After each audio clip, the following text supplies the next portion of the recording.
In the last class, you may have noticed that the processes of making a measurement of a value and the process of making a measurement of a proportion are somewhat different, at least to the extent of how to record the result, how to state an error bar, how to ensure that the distribution of the means will be a normal distribution. These are somewhat different. Let me just enumerate the differences. So, in both cases our argument is that I have taken a number of readings and then I have obtained a mean, I have obtained a standard deviation, and then from there can I estimate the character of the population. That was the essential logical structure, and we argued that if I keep on making similar sets of measurement, say 25 measurements in each set, each time I will get a different mean value, but over a large number of such repetitions of the experiment, these will be distributed as a normal distribution, provided the n, the number of readings n is greater than 25. I will better write the two separate cases. First is measurement of a value.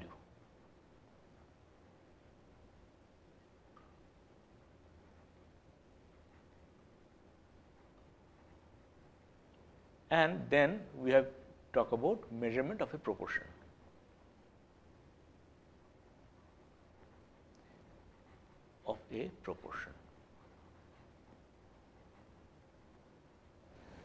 In this case, so long as n is greater than 25, the distribution of means will be normal.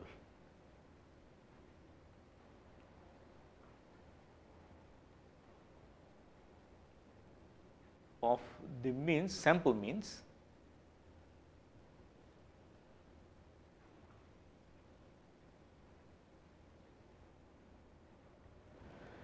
so then from the data we have the x bar and we have the value of the s, as we said, the sample standard deviation, and from there we can estimate the value of the mu and the sigma, because the means will be distributed as a normal distribution. Means will be distributed as a normal distribution, and here is the mu. And since it is a normal distribution, we know the area under the curve up to any particular value of this is actually the z value. Up to a particular z value we know the area. So, these are tabulated in the z tables, the area to the left of that particular value of z, and from there we have done various problems. In case of the measurement of a proportion, we have seen that if the proportion out there is p, then the requirement is that p times n, the number of measurements, should be greater than 10, and the other one 1 minus p times n should be also greater than 10.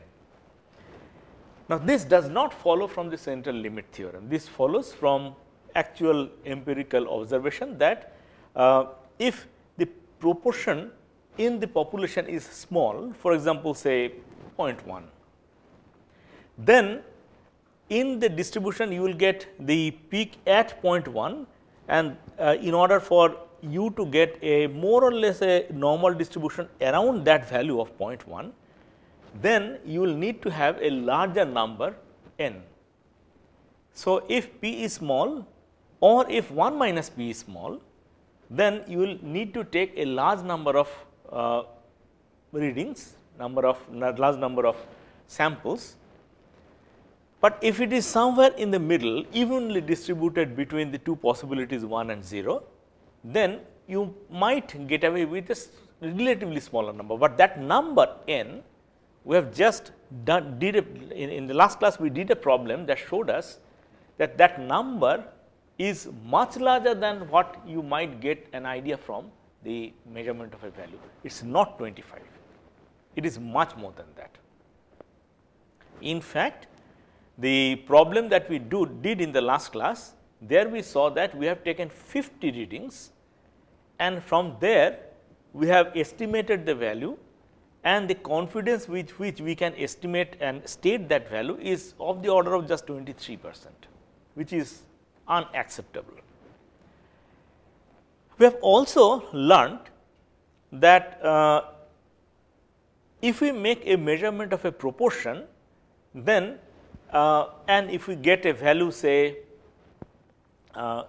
we get a value of sorry,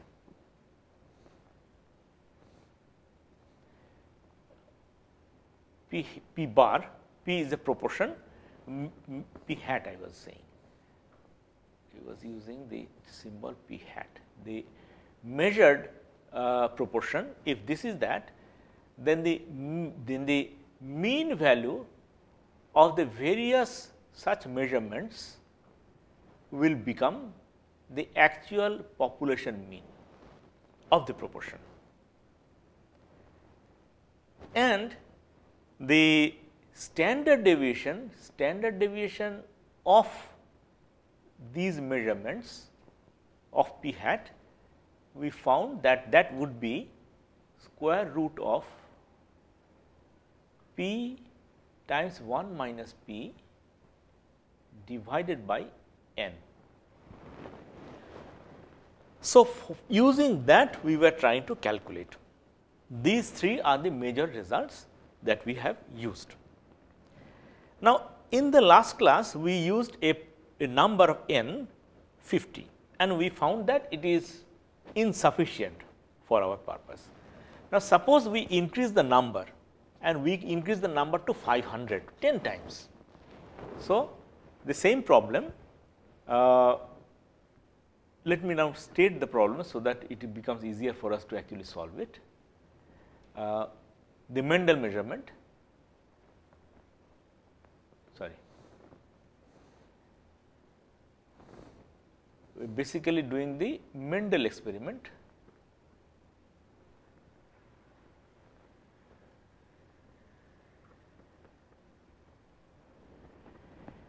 And this time I am stating that we have taken n is equal to 500. We have taken 500 readings, and in that 500 readings the number of ones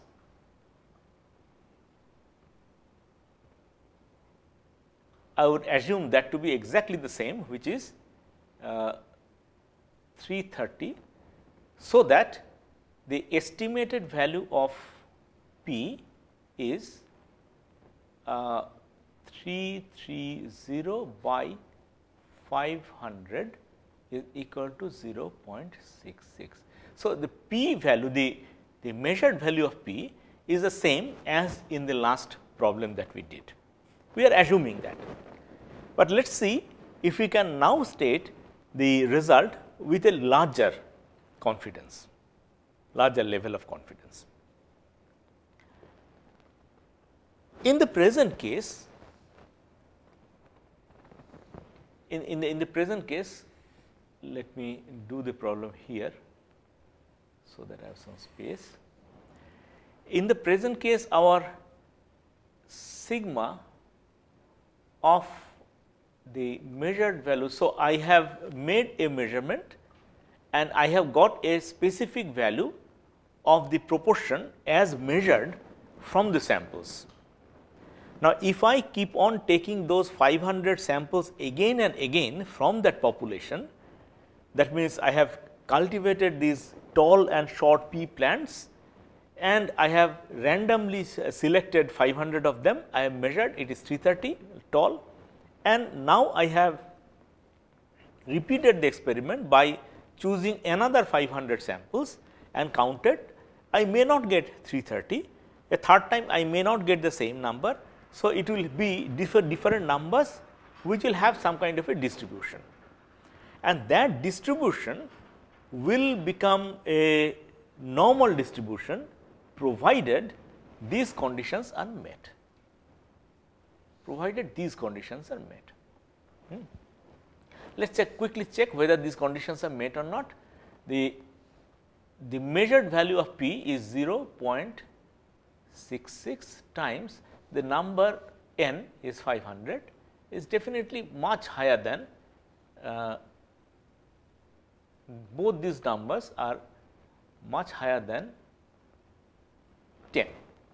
So, definitely it will be a normal distribution. So, we can go ahead with a normal distribution curve like this, and we know that this number will be, in the present case, p is something we do not know, that is the proportion in the population out there, but we have made a measurement which indicates it will be of the order of 0.66. So, in absence of a measurement of the actual value of p, we estimate it by 0.66.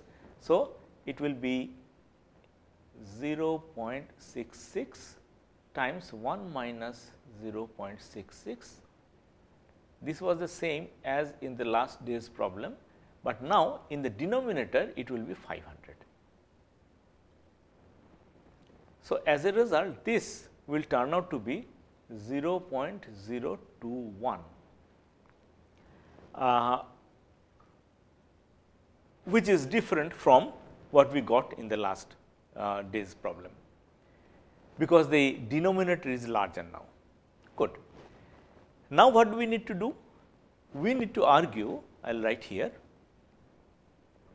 we need to argue that the probability, okay, we are trying to find out whether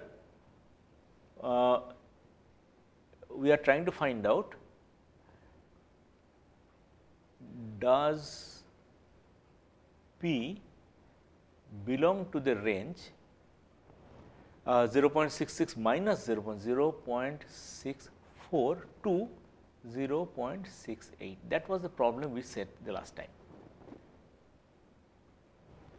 So, then p is the mean. Okay, does the mean value will be the p. So, does mean value of p hat is within, now within 0.02 of this mean value. Okay. So, within 0.02 of the mean value p hat. This is what we are trying to figure out. What is the probability that we will find the actual population mean? Actual population mean is this, which is the mean value of repeated measurements of 500 samples. Will it be within this range? What is the probability of that? Now, that we will write as the probability that, now we will now reverse the argument. We were asking if the mean is within this range of p hat. Now, we will say reverse the argument and say that the p hat is within 0.02 of. Now, this is something which is the midpoint here, okay? And we know the distribution because we know the standard deviation of the distribution. So, we can calculate that provided this is expressed as a z. So, let us do that. Probability of p hat is within, now we have to how many standard deviations. So, we have to divide this by the standard deviation 0.21 standard deviations of mu p hat. and this turns out to be 0.94. So, we have this is the z value.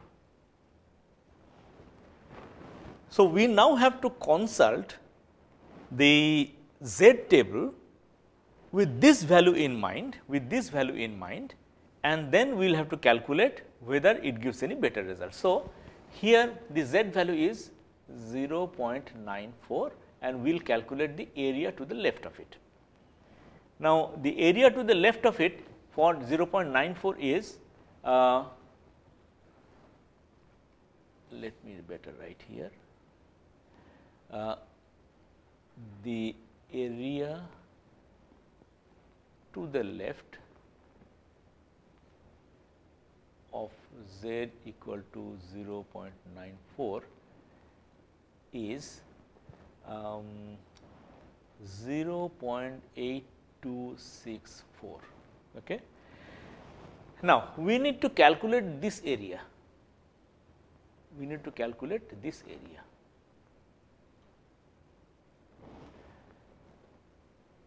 We need to calculate this area, but we have calculated this whole area. So, how do we calculate this area? We will first subtract the probability. First, we will subtract 0.8264 minus 0.5. Then we have got this area minus this area. So, we have got only half this area times 2, and that comes to be 0.6524, which is around 65.24%. So, notice that we still do not have the level of confidence that we wanted to reach. We wanted to reach a level of confidence at least 95%. It is still not that, even though we have taken 500 readings. Now, this is a lesson that whenever we are trying to make a proportion, measure a proportion, the number of samples that we have to take is much more. Definitely not 25, even 500 does not suffice, and this is important. So, just being able to approximate it by a normal distribution does not suffice. Still we get a low level of confidence, and the way to improve the level of confidence is to take a larger number of samples and from there obtain the proportion. Okay. Let us in order to get you somewhat comfortable, let us do one more problem, so that we can then go ahead with it.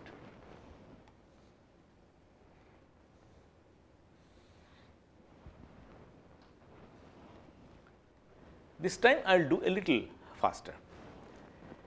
The question is, suppose another example.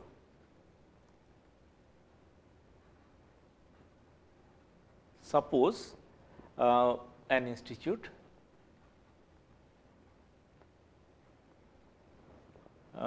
decides to block the internet connection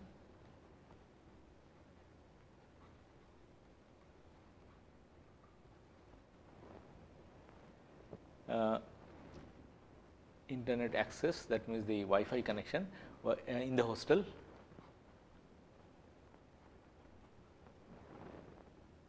after midnight.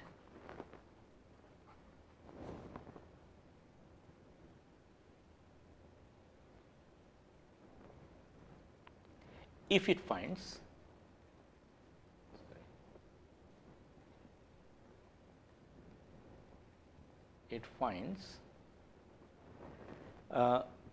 that more than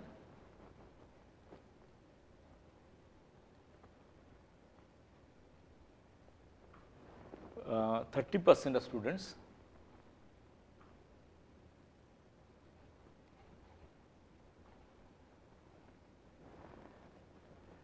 are using the internet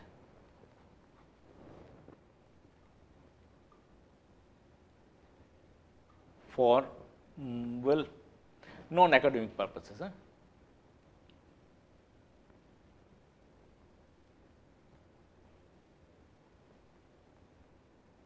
And the losing sleep.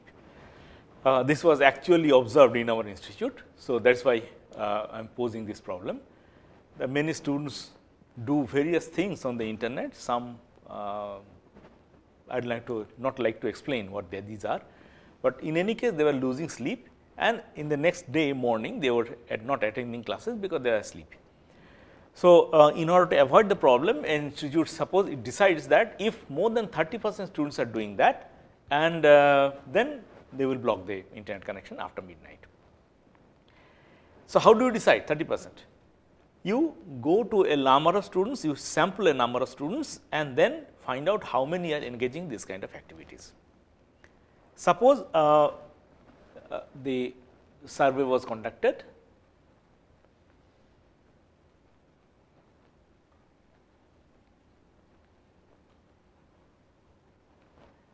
and it was found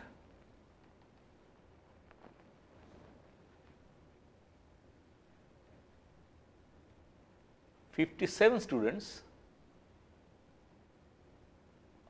out of 150 are using internet for wrong purposes. The question is, does the data provide sufficient evidence on the basis of which internet access can be blocked? Sufficient evidence means 95% confidence. Can we state with 95% confidence that the number of students engaging in this kind of practices is more than 30%? That is the question. So, in this case, we are making a statement that 30%, more than 30% students are using internet for a wrong purpose. Let that be hypothesis. And the null hypothesis would be the less than 30% are doing that. So, the null hypothesis will be I'll put null hypothesis is the probability is less than 0.3, and the alternative hypothesis is that probability is greater than 0.3. So, whenever we encounter a problem like this, we always root ourselves in the null hypothesis and then check whether the data provided provides sufficient reason to reject the null hypothesis. Always we go at that way. So, in that case we believe in the null hypothesis. So, P is probability is less than equal to 30% or 0.3. So, if this is true, then what is the probability that I will get a result like this? Okay. What I have got? The proportion measured is 57 by 150 is equal to 0.38. So, I have got this, and what is the probability that I can get this if the null hypothesis is true? It is possible to get, because every time you sample you will get a different number. So, there will be a distribution, and what is the probability that I can get this? If that probability is less than 5%, then there is enough evidence that this is probably true. That means, the alternative hypothesis is true. So, in order to proceed, we argue that we take the maximum value that is allowed by the null hypothesis, which is 0.3. So, if the mean is 0.3, then what is the probability of getting 0.38? If the mean is less than that, it will be even larger. So, what is the probability? So, we assume that the P is equal to, I will write assume P equal to 0.3, and then we ask what is the probability of finding a value of P hat 0.38. In order to do that, we have to calculate we have already found the mean. So, mu p hat is 0.3 and the standard deviation of p hat will be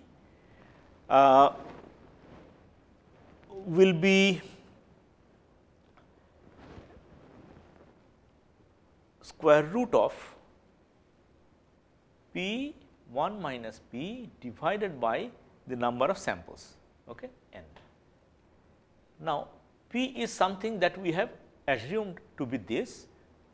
So, 0.3 1 minus 0.3 by 150 and this turns out to be 0.037. Okay.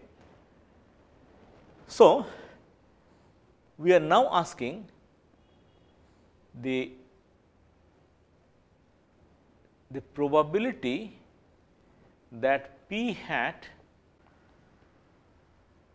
lies beyond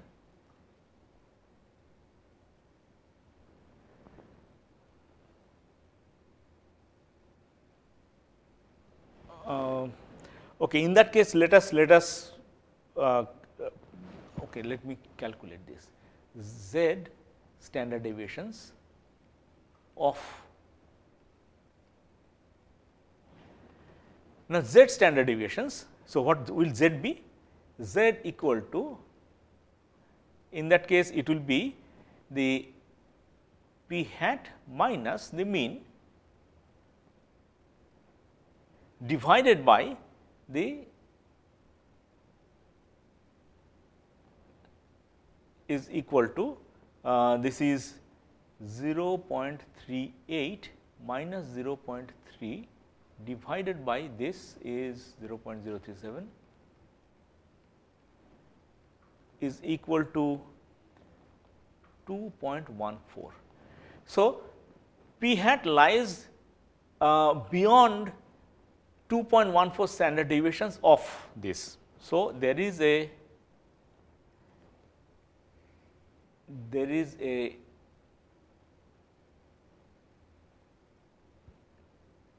so suppose this is my z value is equal to 2.14.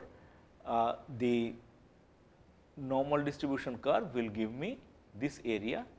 The question now is, will it be a normal distribution? Again we have to check n 150 times the p into 0.3. This is definitely 0 greater than 10 and 150 times 1 minus p 0.7 is definitely greater than 10, therefore, it is a normal distribution. Okay. Now, so if it is a normal distribution, then we are trying to check whether we can state with 95% confidence that the null hypothesis is true or the alternative hypothesis is true. So, there would be a place, let me do it this way, or let me just erase this and do it again correctly. Now, this time let me draw it nicely.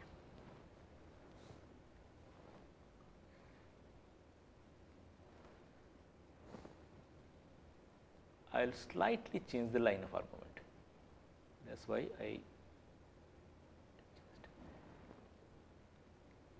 this is our value of mu. Now, we will say that what should be the value of z, so that the area enclosed is 95%. What should be the value of p, so that the area to the left of it is 95%. And so, we are asking z for 95%. Now, that value of z turns out to be 1.65. This is that comes from the z table. You just consult the z table, for 95% and you get 1.65. So, to the left of 1.65 is the area which is 95%. And the value that we have calculated is beyond that. This is 2.14, which means the area to the left of it is even more and the area to the right of it is even less. So, had the Z been 1.65, then the confidence level would be 95%. The odds, the probability of finding a value as big as 0.38 would be less than 5% if the Z value were 1.65. Now, the Z value here is even more, which means the probability of finding this proportion is even less. So, we have sufficient evidence to reject the null hypothesis and converge onto the alternative hypothesis. Remember, you cannot say that the set that you have collected, that 150 students that I have sampled, this is not the right sample, I need to change the sample, that you cannot say. Because if you have taken a sample really randomly, then if you take it again, it will be a different value. And one very common mistake that one does is that if you are inclined to believe something, then if you get something at odds with that belief, you might say that no, this sample is not good, I will take another sample, something that sort of conforms to my belief, and then we will go ahead. That is a wrong approach. I have randomly done it, blindly done it, whatever value I get from there, I have sufficient evidence that the null hypothesis can be rejected and the alternative hypothesis is true, and then we have to block the internet. Okay. I will come to this hypothesis testing issue a little later in more detail, but presently I have just wanted to show you how to use this proportion measurement issue. Okay.